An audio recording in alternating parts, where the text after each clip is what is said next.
Hello, ఈరోజు అయితే lunch కోసం మంచి రెస్టారెంట్కి అయితే వెళ్ళిపోయాము. అక్కడ మాంసం భోజనం, కాయకూర భోజనం అని ఉంది. అవైతే ఆర్డర్ చేసుకున్నాం. అంటే non veg thali, veg thali. నేనైతే ఫస్ట్ ఏంట్రా అన్ని కొంచెం కొంచెమే ఇచ్చాడు అని అనుకున్నాను. తర్వాత అర్థమైంది ఇవన్నీ చూడడానికి తినడానికి కాదని చెప్పి. మేమైతే ఇచ్చిందంతా 30% తిన్నాము, 70% వదిలేసాము. కళ్ళు కావాలంటున్నాయి, కడుపొద్దుంటున్నాయి అని ఊరికే అనలేదు పెద్దలు. ఇలాంటివి చూసే అని అంటారు.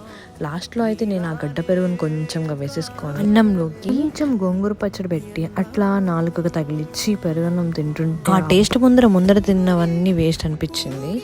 అండ్ ఫైనలీ అయితే నేను ఆ పెరుగన్నం కంప్లీట్ చేసేసుకొని ఇచ్చిన పాయసంని తినేసాను. ఇంకా ఏమున్నారా తినడానికి అని చెప్పి వెతుకుతుంటే నాకైతే పప్పాయ కనిపించింది. సో అది కూడా తినేసాను అనుకో. వెంటనే ఆయన వచ్చి ma'am this is your pan shot అన్నాడు. ఇదేం షాట్ రా అనుకుని తాగేసరికి పాన్ ఐస్ క్రీమ్ ఎలా ఉంటుందో అలా అనిపించింది.